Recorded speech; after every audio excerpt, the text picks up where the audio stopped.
اب قرآن کہہ رہا ہے کہ یہ جو اتنی اوٹ پٹانگ قسم کے اعتراضات یہ کرتے ہیں، ظاہر ہے صحابہ کو پیغمبر صلی اللہ علیہ وسلم کو غصہ بھی آتا تھا جب انسان بہت بےہودگی پہ اترتا ہے اور الٹے الٹے اعتراضات کر کے ضد اور ہٹ دھرمی سے بات کرتا ہے،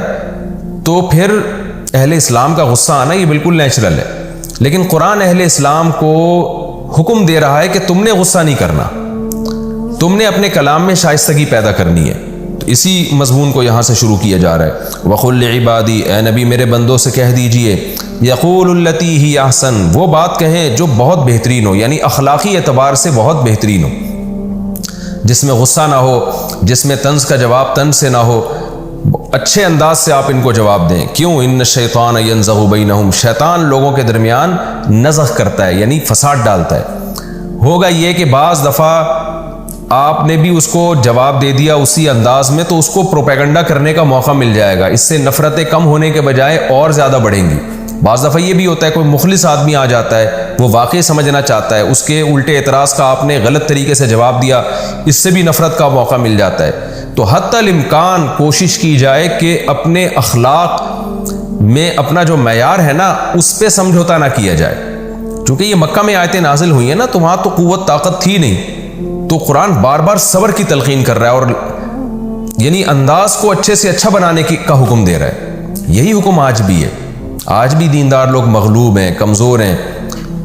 آپ اگر سختی کریں گے تو اس کا آپ ہی کو نقصان ہوگا، کوئی فائدہ نہیں ہوگا۔ ہمیں ان آیتوں سے یہ سبق سیکھنا چاہیے کہ ہمارا جن لوگوں سے واسطہ ہے وہ مشرکین مکہ جیسے ہٹ دھرم اور ضدی نہیں ہیں، اور نہ ہم پیغمبر صلی اللہ علیہ وسلم کی طرح اتنے سیدھے راستے پر ہیں جیسے پیغمبر صلی اللہ علیہ وسلم اور صحابہ تھے۔ لیکن آج ہم دیکھ لیں کہ ہمارا ایٹیٹیوڈ کیا ہوتا ہے، ذرا سی بات پر ہم کیسے ایک دم بوکھلا جاتے ہیں۔ تو ٹھیک ہے، وہ انسان کی ایک نیچر ہے، اس کو غصہ آتا ہے، ایک حد تک برداشت کرتا ہے، لیکن ترغیبی حکم قرآن کا یہی ہے کہ شیطان فساد پھیلائے گا تمہارے غصہ کرنے سے یا تمہارے ان کو اسی اسٹائل میں جواب دینے سے۔ لہذا کوشش کرو ایسے انداز میں بات کرو، یقول التی ہی احسن، جو سب سے بہترین انداز ہو۔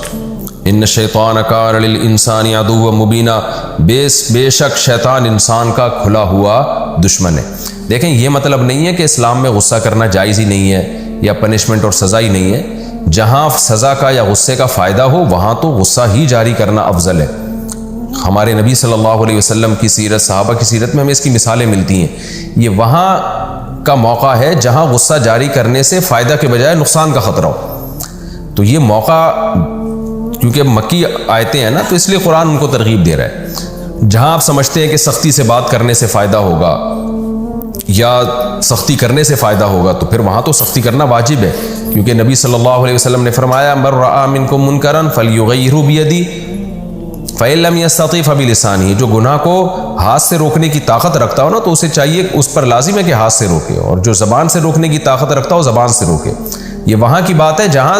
غصہ کرنے کا فائدہ نہیں ہے، تو وہاں پھر برداشت والی پالیسی اختیار کی جائے، کیونکہ شیطان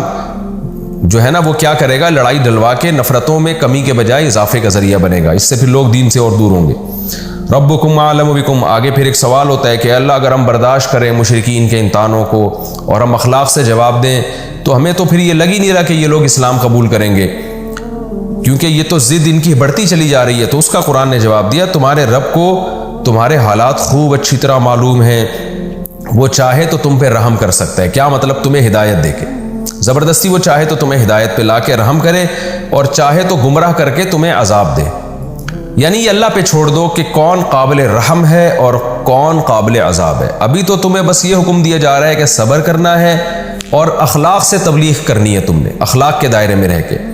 اور اس فکر کو چھوڑ دو کون مسلمان ہوتا ہے کون کافر ہوتا ہے، یہ تمہارے رب کو تمہارے حالات معلوم ہے، یعنی لوگوں کے حالات معلوم ہے۔ جس کو وہ چاہے گا ہدایت دینا اس کو ہدایت دے گا، اور جس کو چاہے گا گمراہ کرنا اسے گمراہ کرے گا۔ وما ارسلناک علیہم وکیلا، اور اے نبی ہم نے آپ کو ان پر کارساز نہیں بنایا، نگہبان نہیں بنایا۔ بس آپ کو جو حکم دیا جا رہا ہے اخلاق سے آپ تبلیغ کریں، آپ کرتے رہیں۔ جس کی قسمت میں ہدایت ہوگی ملے گی، جس کی قسمت میں جہنم ہوگی وہ جہنم کی آگ میں جائے گا، اور یہ اللہ کو معلوم ہے کس کو جنت میں لے کے جانا ہے اور کس کو جہنم میں۔ وَرَبُّكَ أَعْلَمُ بِمَنْ فِي السَّمَاوَاتِ وَالْأَرْضِ، اور پھر اللہ مشرکین کو بھی اب بتا رہے ہیں کہ جیسے ہم پیغمبر صلی اللہ علیہ وسلم کو حکم دے رہے ہیں نا کہ ہمیں پتہ ہے کس کو ہدایت دینی کس کو نہیں دینی، تو اسی طرح ہمیں یہ بھی معلوم ہے کہ کس کو نبوت دینی ہے، کس کو نبوت نہیں دینی، کیونکہ مشرکین بھی یہ کہتے تھے کہ محمد صلی اللہ علیہ وسلم کو اللہ نے نبی کیوں بنا دیا، یہ طائف کا اور مکہ کے بڑے بڑے سرداروں میں سے کوئی کیوں نہیں بنا، کبھی کہتے تھے فرشتہ کیوں نہیں بنا، تو اس کا جواب اللہ نے فرمایا وَرَبُّكَ أَعْلَمُ بِمَنْ فِي السَّمَاوَاتِ وَالْأَرْضِ، تیرا رب خوب جانتا ہے اس تمام مخلوق کو جو بھی آسمانوں میں اور زمینوں میں، وَلَقَدْ فَضَّلْنَا بَعْضَ النَّبِيِّينَ عَلَى بَعْضٍ، اور اس علم کی وجہ سے ہم نے فضیلت دی ہے بعض پیغمبروں کو بعض پر، یعنی ہم نے یہ خود منتخب کیا ہے کہ کس کو پیغمبر بنانا ہے، اور صرف پیغمبر بنانا نہیں بلکہ کس کو اعلیٰ درجے کا پیغمبر اور کس کو رتبے میں نسبتاً کم درجے کا پیغمبر بنانا ہے، یہ سب فیصلے بھی ہم نے کیے ہیں۔ اور تم اہل کتاب سے جا کے پوچھو، وہ تمہیں بتائیں گے کہ ہمیشہ سے پیغمبر آتے رہے ہیں اور اللہ کی مرضی سے آئے ہیں، انسانوں کی سلیکشن نہیں ہے، جمہوریت کی بیس پہ نہیں اللہ نے انتخاب کیا پیغمبروں کا، وہ اللہ خود سلیکٹ کرتا ہے جس کو پیغمبر بنانا ہوتا ہے۔ اور پھر اس میں ان پیغمبروں میں بھی اللہ نے بہت سارے درجات رکھے ہیں، وَآتَيْنَا دَاوُودَ زَبُورًا، اور ہم نے داؤد کو زبور دی، یعنی داؤد کو بھی ہم نے دیگر پیغمبروں سے بڑا مقام دیا کہ ان کو ایک آسمانی کتاب دی۔ اور اللہ نے یہاں جو داؤد علیہ السلام کا تذکرہ کیا نا، اس میں نبی صلی اللہ علیہ وسلم کو تسلی بھی ہے، وہ تسلی ہے کہ جیسے داؤد کو زبور ملی اور داؤد علیہ السلام کی ریاست اور خلافت قائم ہوئی، تو اللہ اس موقع پہ نبی کو تسلی دے رہا ہے کہ آپ کو بھی قرآن مل رہا ہے اور اللہ آپ کی بھی حکومت کو دنیا میں قائم کرے گا۔ اور اس میں نبی صلی اللہ علیہ وسلم کی فضیلت کی طرف بھی اشارہ ہے، اللہ کہتے ہیں ہم نے داؤد کو زبور دی لیکن بعض پیغمبروں کو بعض پر ہم نے بہت فضیلت دی ہے، اور اس فضیلت سے مراد رسول اللہ صلی اللہ علیہ وسلم ہے، جن کو یہاں تسلی دی جا رہی ہے کہ آپ مشرکین کے طعنوں کی پرواہ نہ کریں۔ اور یہ مضمون احادیث میں بہت وضاحت سے بیان کیا گیا ہے، آپ نے فرمایا کہ اللہ نے تمام پیغمبروں کا سردار مجھے بنایا۔ اب اس پر بہت ساری احادیث ہیں لیکن ہم ٹاپک سے ہٹ جائیں گے، تو اس لیے تفسیر کا جو ہمارا لیکچر ہے وہ لمبا ہو جائے گا، لہذا میں اس ڈیٹیل میں نہیں جاتا، آپ کو بیانات میں اور علماء کی کتابوں میں اس کے دلائل مل جائیں گے۔ قُلِ ادْعُوا الَّذِينَ زَعَمْتُم مِّن دُونِهِ، قرآن پھر توحید کے دلائل بیان کرتا ہے۔ ہوا یہ تھا کہ کچھ جنات جن کی مشرکین عبادت کیا کرتے تھے اور فرشتے جن کی عبادت کیا کرتے تھے، تو اللہ بتا رہے ہیں کہ فرشتے جن کی تم عبادت کرتے ہو وہ تو خود اللہ کی عبادت کرتے ہیں، اور بہت سے جنات بھی مسلمان ہو گئے تھے، وہ بھی اللہ کی عبادت میں لگ گئے تھے اور اس فکر میں لگ گئے تھے کہ کون اللہ کا زیادہ قرب حاصل کرتا ہے۔ تو اللہ کہتے ہیں جن کو تم پکارتے ہو وہ تو خود اللہ کی عبادت کر رہے ہیں، تو جو عابد ہے وہ معبود نہیں ہو سکتا، تو جن کو تم معبود بناتے تھے جو کام وہ کر رہے ہیں تم بھی وہ کام کرو۔ تو دو دلائل دیے گئے ہیں، ایک تو یہ کہ تم ان کو پکار کے دیکھو، کوئی رزلٹ نہیں ملے گا تمہیں، اور دوسرا یہ کہ تم ایسوں کی عبادت کر رہے ہو جو خود اللہ کا قرب تلاش کرنے میں لگے ہوئے ہیں۔ قُلِ ادْعُوا الَّذِينَ زَعَمْتُم، اے نبی ان سے کہہ دیجئے ان کو پکارو جن کے بارے میں تمہارا دعویٰ ہے، یعنی دعویٰ کیا ہے کہ وہ معبود ہیں، مِن دُونِهِ اللہ کے سوا، فَلَا يَمْلِكُونَ كَشْفَ الضُّرِّ عَنْكُمْ، تم پکار کے دیکھو، نہ وہ تم سے نقصان کو دور کرنے کے مالک ہیں، ولا تحویلا، اور نہ اس نقصان کو تبدیل کر سکتے ہیں، اس میں کمی کر سکتے ہیں، کچھ بھی نہیں کر سکتے وہ۔ اولئک الذین یدعون، بلکہ یہ وہ لوگ جن کو یہ مشرکین پکارتے ہیں، یبتغون الی ربہم الوسیلہ، یہ تو اپنے رب کی طرف خود ذریعہ تلاش کر رہے ہیں، وسیلہ ذریعے کو کہتے ہیں، یعنی ذریعہ تلاش کر رہے ہیں کہ کسی ذریعے سے ہم اللہ کے ایہم اقرب، کہ ہم میں کون زیادہ ہے جو اللہ کا قرب حاصل کر لے،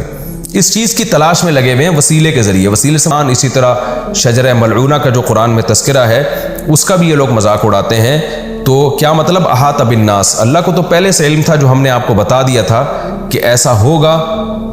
کہ یہ ایمان نہیں لے کر آئیں گے، لہذا ان کے فرمائشی مطالبے جو ہے نا کہ ہمیں یہ معجزہ چاہیے اور پھر اس پہ اللہ وہ معجزے نہیں دکھاتا، تو اے نبی آپ غم نہ کیا کریں، یہ سب چیزیں پہلے سے طے شدہ ہیں، اللہ نے فیصلہ کیا تھا کہ اس طرح نہیں دکھائے گا اللہ تعالیٰ ان کو ان کی مرضی کے معجزے۔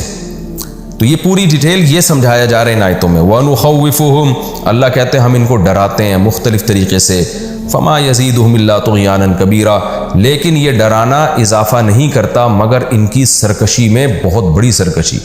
ہونا تو یہ چاہیے ڈرنے کے بعد کچھ خوف پیدا ہو، مگر خوف پیدا ہونے کے بجائے ان کے اندر بے فکری اور زیادہ بڑھ رہی ہے۔ تو ایسی لوگوں کو معجزے دکھانے سے فائدے کے بجائے نقصان کا خطرہ زیادہ ہے، نقصان کا اندیشہ زیادہ ہے۔